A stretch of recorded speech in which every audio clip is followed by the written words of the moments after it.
السلام علیکم ورحمۃ اللہ۔ ان الحمد للہ والصلاة والسلام علی رسول اللہ۔ آئیے سیکھیے ترجمہ قرآن۔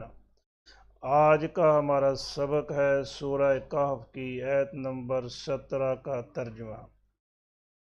اصحاب کہف جا کے غار میں بیٹھ گئے، اللہ تبارک و تعالیٰ نے انہیں سلا دیا۔ وہ ایک کھلی غار تھی، ان کے اوپر دھوپ نہ جائے، اللہ تبارک و تعالیٰ نے انہیں دھوپ سے بچانے کا کیا انتظام کیا، کیا ان کو پروٹوکول دیا۔ دیکھتے ہیں اصحاب کہف کا پروٹوکول اس آیت میں۔ اعوذ باللہ من الشیطان الرجیم، بسم اللہ الرحمن الرحیم۔ وَتَرَى الشَّمْسَ إِذَا طَلَعَتْ تَزَاوَرُ عَنْ كَهْفِهِمْ ذَاتَ الْيَمِينِ وَإِذَا غَرَبَتْ تَقْرِضُهُمْ ذَاتَ الشِّمَالِ وَهُمْ فِي فَجْوَةٍ مِّنْهُ۔ وَتَرَى الشَّمْسَ، ترا را اس نے دیکھا، یرا وہ دیکھتا ہے، یا کی جگہ تا لگا دیں، ترا آپ دیکھتے ہیں۔ وَتَرَى الشَّمْسَ، اور آپ دیکھتے سورج کو۔ اِذَا طَلَعَتْ، طَلَعَتْ طَلَعَ وہ طلوع ہوا، طَلَعَتْ وہ طلوع ہوئی، اِذَا طَلَعَتْ جب طلوع ہوتی۔ شمس عربی میں مؤنث ہے، اسی لیے فعل مؤنث آیا ہے۔ وَتَرَى الشَّمْسَ، اور آپ دیکھتے سورج کو، اِذَا طَلَعَتْ جب طلوع ہوتا، تَزَاوَرُ عَنْ كَهْفِهِمْ، تَزَاوَرُ یہ لفظ ہے، تزاورہ کے معنی ہوتے ہیں ملاقات کرنا، اور کسی سے جب بندہ گلے ملتا ہے تو اپنے سینے کو ایک طرف کرتا ہے، جھکاتا ہے، تو ایک طرف جھکانے کے معنی میں آتا ہے، اور خاص طور پر جب تزاورہ کے بعد ان آ جائے تو معنی ہوتے ہیں جھکا لینا، ایک طرف ہو جانا۔ تزاور اس یہ ماضی ہے تزاور، اور اس سے فعل مضارع بنتا ہے یتزاور، تزاور یتزاور، تزاورہ وہ جھک گیا، وہ سائیڈ پہ ہو گیا، یتزاور وہ سائیڈ پہ ہوتا ہے۔ اور یہ جو لفظ ہم پڑھ رہے ہیں تزاور، یہ اصل میں ہے تتزاور۔ آسانی کے لیے ایک تا کو ختم کر دیا گیا، بلکہ اس کو دوسری میں ضم کر دیا گیا۔ تزاور وہ جھک جاتا، وہ سائیڈ پر ہو جاتا، ان کہفہم ان سے، کہف غار، ہم ان کی، ان کہفہم ان کی غار سے۔ وَتَرَى الشَّمْسَ آپ دیکھتے سورج کو، اِذَا طَلَعَتْ جب طلوع ہوتا، تَزَاوَرُ عَنْ كَهْفِهِمْ ایک سائیڈ پر ہو جاتا ان کی غار سے۔ کس سائیڈ پر؟ ذات الیمین، یمین دائیں طرف، زمین دایاں، ذات الیمین دائیں طرف۔ تزاور عن کہفہم ہٹ جاتا ان کی غار سے، ذات الیمین دائیں طرف۔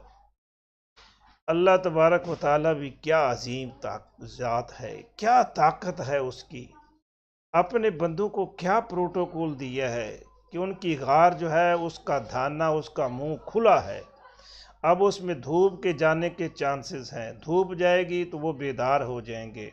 اللہ رب العزت نے سورج کو پابند کر دیا کہ جب تو نے طلوع ہونا ہے تو دائیں طرف ہٹ جانا ہے۔ سورج طلوع ہوتا ہے وہ دائیں طرف جھک جاتا ہے تاکہ ان کے غار کے دھانے پر، غار کے منہ پر دھوپ نہ پڑے۔ وَإِذَا غَرَبَتْ، غَرَبَ وہ غروب ہوا، وہ ڈوب گیا، غَرَبَتْ وہ ڈوب گئی، اِذَا غَرَبَتْ جب وہ غروب ہوتی، لفظی معنی کیا ہے؟ جب غروب ہوتی، اس لیے کہ شمس عربی میں مؤنث ہے، لیکن اردو میں ترجمہ کرتے ہوئے ہم اس کا ترجمہ یوں کریں گے، وَإِذَا غَرَبَتْ، اور جب غروب ہوتا، تَقْرِضُهُمْ، تقریضو کے معنی بھی وہی ہیں، ایک طرف ہونا، لیکن لفظ مختلف استعمال کیے گئے ہیں عبارت میں حسن پیدا کرنے کے لیے۔ یہ لفظ ایک استعمال ہوتا ہے مقراض، مقراض کے معنی ہوتے ہیں کاٹنا، قرض کاٹنا۔ تو تقریضو، قرضہ اس نے کاٹا، یقرضو وہ کاٹتا ہے، اور تقریضو وہ کاٹتی ہے، ہم ان کو، تقریضہم وہ ان کو کاٹتی ہے۔ یہ پنجابی میں بھی یہ لفظ استعمال ہوتا ہے، یہ کہتے ہیں کنی کترانا، نکر کٹنا۔ اگر کسی بندے کو کسی سے کوئی ڈر ہو نا کسی بات کا کہ میں اس کے سامنے جاؤں گا تو مجھے وہ کام کہہ دے گا یا مجھ سے کوئی پوچھ گچھ کرے گا، تو اس سے وہ چھپنا چاہے تو سائیڈ پر ہو کر نکل جاتا ہے، اس جگہ سے سائیڈ سے ہو کر نکل جاتا ہے، تو اسے پنجابی میں کہتے ہیں کنی کترا کے نکل گیا۔ تو یہ کنی کترانا جو ہے نا، یہ استعمال ہوا ہے سورج کے لیے کہ سورج ان سے کنی کترا کے نکل جاتا۔ وَإِذَا غَرَبَتْ، جب غروب ہوتا، تقریضہم سائیڈ پر ہو جاتا ان سے، کس سائیڈ پر؟ ذات الشمال، شمال بایاں، ذات الشمال بائیں طرف۔ وَإِذَا غَرَبَتْ، اور جب غروب ہوتا، تقریضہم ذات الشمال ان سے بائیں طرف ہو جاتا، وَهُمْ فِي فَجْوَةٍ مِّنْهُ، وَهُمْ و جب کے، ہم وہ، اس واو کے معنی کریں گے ہم جب کے، حالانکہ، ہم وہ، فی فجوۃ، فی میں، فجوہ کھلی جگہ، من ہو، من سے، ہو اس غار کی کھلی جگہ پر تھے۔ ہاں جی، غار کا اگر نقشہ دیکھیں نا آپ، اس تصویر دیکھیں غار کی، جس غار میں تھے وہ بہت کھلی ہے اور اس کا منہ بھی بڑا کھلا ہے۔ وَهُمْ فِي فَجْوَةٍ مِّنْهُ، حالانکہ وہ اس کی کشادہ جگہ میں تھے۔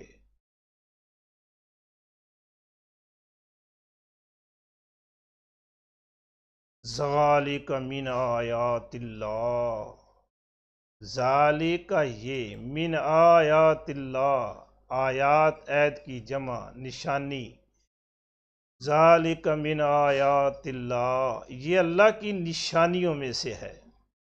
لیکن نا نشانی وہ کیا ہوتی ہے؟ جیسے کسی چیز کو پہچانا جائے، ہاں جی، کوئی اجنبی آ رہا، مثلا ایئرپورٹ پر کوئی مہمان آ رہا ہو کہ جسے کوئی جاننے والا نہ ہو، تو اس کی کوئی نشانی بتا دیتا ہے، کہتا ہے کہ نشانی یہ ہوگی کہ میرے سر کے اوپر سرخ رومال ہوگا یا ہاتھ میں فلاں قسم کا بیگ ہوگا۔ یہ کیا ہے؟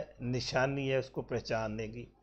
کوئی پوچھنا بھی سورج نکل آیا ہے، ایک تو ہے نا سورج سامنے نظر آئے، تو اگر اس کی کوئی نشانی دیکھنی ہو تو باہر دیکھتے ہیں کہ کیا دھوپ روشنی ہو گئی ہے، روشنی ہو جائے تو پتہ چل جاتا ہے سورج نکل آیا ہے، یا کسی چیز کا سایہ نظر آئے تو ہم کہتے ہیں بھی سورج نکل آیا ہے۔ تو یہ سورج کی نشانی ہے، تو یہ اللہ کی نشانی ہے۔ کوئی اللہ کو پہچاننا چاہے تو یہ ایسے پہچان سکتا ہے کہ جس نے سورج کو پابند کر دیا کہ یہ میرے مہمان ہیں، ان کا پروٹوکول ہے کہ ان کے اوپر دھوپ نہیں آنی چاہیے، دھوپ آ گئی تو یہ بیدار ہو جائیں گے، ان کی نیند میں خلل آ جائے گا، لہٰذا تو نے جب طلوع ہونا ہے تو ایک طرف ہٹ جانا ہے، جب غروب ہونا ہے تو دوسری طرف ہو جانا ہے، ان کے اوپر دھوپ نہیں آنی چاہیے۔ ذالک من آیات اللہ، یہ اللہ کی نشانیوں میں سے ہے۔ من یہد اللہ، من جس کو، یہ من شرطیہ ہے، یہد اللہ، ہدا اس نے رہنمائی کی، یہدی وہ رہنمائی کرتا ہے۔ اب یہ جو لفظ ہے یہدی، یہ اس میں دیکھیے یا نہیں ہے، کیوں نہیں ہے؟ یہ من شرطیہ ہے، من شرطیہ ہونے کی وجہ سے اس کے ساتھ جو یا تھی وہ گر گئی۔ نیچے دیکھیں، یا نیچے یا آ رہی ہے، ہدا اس نے رہنمائی کی، یہدی وہ رہنمائی کرتا ہے، اور یہاں یا گر گئی۔ من یہد اللہ، جس کی رہنمائی کرے اللہ، جس کو ہدایت دے اللہ، فاہو المہتد، فا تو ہوا وہ ہے، المہتد یہ بھی لفظ ہے مہتدی، ہدایت پانے والا۔ یہ ہے جواب شرط، جواب شرط ہونے کی وجہ سے یہاں سے بھی دال کے آگے جو یا آ رہی تھی وہ گر گئی۔ ہاں جی، یہ ہے جواب شرط۔ من یہد اللہ، جس کو اللہ ہدایت دے، جس کی اللہ رہنمائی کرے، فہو المہتد تو وہی ہے ہدایت پانے والا۔ ومن یضلل، اور من جس کو، یہ من بھی شرطیہ ہے، یضلل اضلّ اس نے گمراہ کر دیا، یضل وہ گمراہ کرتا ہے، اضلّ اس نے راہ سے ہٹا دیا، اس نے راہ سے دور کر دیا، یضل وہ راہ سے دور کر دیتا ہے۔ یہ آخر میں لام کے اوپر جو شد آ رہی ہے تو یہ ظاہر کرتی ہے کہ یہ دو لام ہیں، تو یہاں وَمَن یُضْلِلْ دو لفظ الگ الگ لکھے گئے ہیں کیونکہ دوسرے لفظ کو ساکن کرنا ہے، کیوں کہ من شرطیہ ہے، من شرطیہ ہونے کی وجہ سے فعل مضارع ساکن جو ہے مجزوم ہو گیا۔ وَمَن یُضْلِلْ اور جس کو راہ سے ہٹا دے، فلن تجد لہ، فا تو لن بالکل نہیں، تاجدہ تو پائے گا، آپ پائیں گے، لہو اس کے لیے، فلن تجدہ تو نہیں پائیں گے آپ اس کے لیے، ولیم مرشدہ، ولین کوئی ولی، کوئی مددگار، مرشدہ مرشد یہ رشد ہدایت کو کہتے ہیں، اور مرشد رہنمائی کرنے والا، ہدایت دینے والا، ولیم مرشدہ مددگار رہنمائی کرنے والا۔ وَمَن یُضْلِلْ جس کو وہ راہ سے ہٹا دے، فلن تجد لہ تو آپ نہیں پائیں گے اس کے لیے، ولیم مرشدہ کوئی مددگار رہنمائی کرنے والا۔ یعنی یہ کسی کو کا راہ راست پر آنا، کسی کا ہدایت دینا، یہ اللہ تعالیٰ کے اختیار میں ہے۔ پیغمبر کا کام یا کسی دعوت دینے والے کا کام کیا ہے؟ لوگوں تک پیغام دینا، پیغام پہنچانا۔ اب اس کو پیغام وہ قبول کر لے، قبول کر کے راہ راست پر آ جائے، یہ اللہ تبارک و تعالیٰ کے اختیار میں ہے۔ اللہ تبارک و تعالیٰ ہے کہ جس کو وہ ہدایت دے وہی ہے ہدایت پانے والا، اور جس کو وہ راہ سے دور کر دے، اس کو راہ پر لانے کے لیے آپ کوئی اس کے لیے کوئی ولی، کوئی دوست، کوئی مددگار، کوئی رہنمائی کرنے والا نہیں پا سکتے۔ یہاں پھر ایک سوال پیدا ہوتا ہے کہ اگر اللہ کسی کو ہدایت دے تو پھر ہدایت ملنی ہے، اور اگر اللہ کسی کو گمراہ کر دے تو پھر اس کو کوئی ہدایت دے نہیں سکتا، تو بندے کا کیا قصور ہے؟ دیکھیے، جیسے کالج میں داخلہ لینا ہو نا، تو کالج میں داخلے کے لیے اختیار کس کے پاس ہے؟ پرنسپل کے پاس۔ لیکن کیا کالج میں داخلہ نہیں ہوتا؟ داخلہ ہوتا کہ نہیں ہوتا ہے؟ لوگ جاتے ہیں، داخل ہوتے ہیں، اور پرنسپل ان داخل کرتا ہے ان کو، کن کو کرتا ہے؟ جو کرائیٹیریا پر پورے اترتے ہیں، جو معیار پر پورے اترتے ہیں ان کو وہ داخلہ دیتا ہے، جو اس معیار پر پورے نہیں اترتے ان کو داخلہ نہیں دیتا۔ اسی طرح یہ موٹر وے بنی ہوئی ہے، ہر بندہ جا کے سفر کر سکتا ہے، لیکن موٹر وے والے بعض لوگوں کو وہاں نہیں جانے دیتے۔ کن کو نہیں جانے دیتے؟ جو ان موٹر وے کے قانون کو فالو نہیں کرتے۔ اگر کوئی بندہ کہے کہ میں دائیں طرف نہیں، بائیں طرف نہیں، میں دائیں طرف جاؤں گا، گاڑی چلاؤں گا، اسے جانے دیں گے؟ نہیں جانے دیں گے۔ اگر کوئی وہاں ٹیکس ادا نہ کرے تو اس کو جانے دیں گے؟ نہیں جانے دیں گے۔ اسی طرح اللہ تبارک و تعالیٰ اس کو ہدایت دیتا ہے جو ہدایت کا طلبگار ہوتا ہے، جو اللہ تبارک و تعالیٰ سے ہدایت مانگتا ہے اللہ تبارک و تعالیٰ اس کو ہدایت دے دیتے ہیں۔ جو مانگے ہی نہ، جس کے اندر اکڑ ہو، تکبر ہو، جی اس کو ہدایت نہیں دیتا۔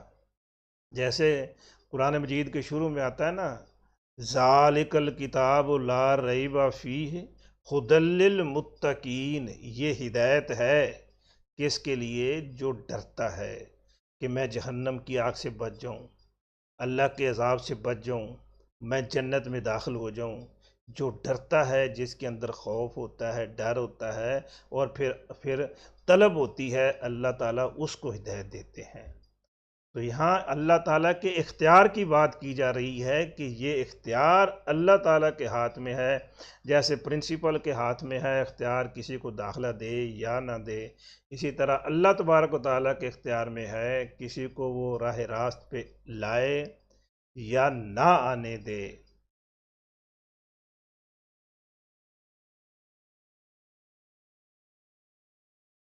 وَتَرَى الشَّمْسَ اِذَا طَلَعَتْ وَتَرَى الشَّمْسَ اِذَا طَلَعَتْ، اور آپ دیکھتے سورج کو جب وہ طلوع ہوتا، تَزَاوَرُ عَنْ كَهْفِهِمْ ذَاتَ الْيَمِينِ، ان کی غار سے دائیں طرف جھک جاتا، وَإِذَا غَرَبَتْ، اور جب غروب ہوتا، تَقْرِضُهُمْ ذَاتَ الشِّمَالِ، ان کے بائیں طرف کترا جاتا، وَهُمْ فِي فَجْوَةٍ مِّنْهُ، جب کہ وہ اس میں کشادہ جگہ پر تھے۔ ذَلِكَ مِنْ آیَاتِ اللّٰہ، یہ اللہ کی نشانیوں میں سے ہے۔ مَن یہد اللہ، جس کی رہنمائی فرمائے اللہ، فَهُوَ الْمُهْتَدِ، تو وہی ہے راہ راست پر آنے والا۔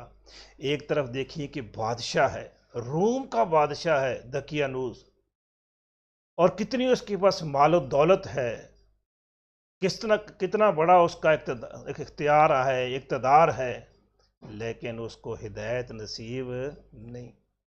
اور کہاں وہ مسکین سے لوگ ہیں جی، جن کے پاس کوئی طاقت نہیں ہے، قوت نہیں ہے بادشاہ کے ساتھ ٹکرانے کی، ان کو اللہ تبارک و تعالیٰ نے ہدایت دے دی۔